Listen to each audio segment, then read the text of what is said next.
তো কিছু সম্ভব না। এখন যদি হলে সিট সংখ্যা বাড়ায়, কারণ আমরা শুক্রবার থেকে কি আশা করতে পারি যে আরো হাউসফুল, আরো হাউসফুল কি হবে? কি হচ্ছে ভাই?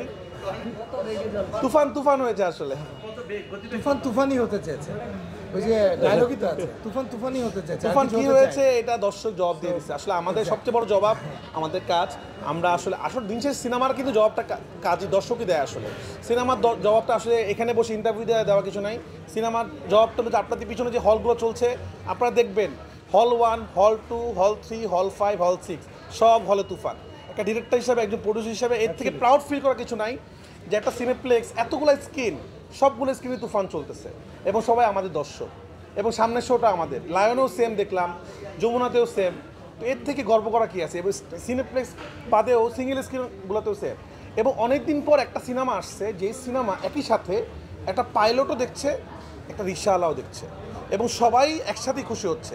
এরকম সিনেমার দরকার ইন্ডাস্ট্রি চেঞ্জ করার জন্য। আমরা অনেক সময় কী করি, একটু হাই ক্লাস সিনেমা বানাই যেটা কিনা সিনেপ্লেক্স চলে কিন্তু নর্মাল স্ক্রিনে চলে না। আবার নর্মাল স্ক্রিনে যে সিনেমাগুলো হিট হয় সেগুলো সিনেপ্লেক্সে চলে না।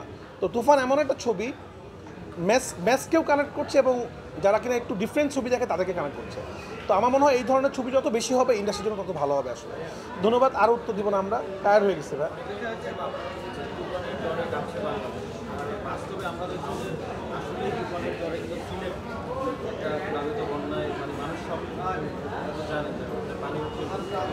ভাই সিনেমার সাথে আপনি বন্যার তুলনা দিলে হবে? কি বলেন? ওটা একটা বিপর্যয়, ওটার সাথে সিনেমার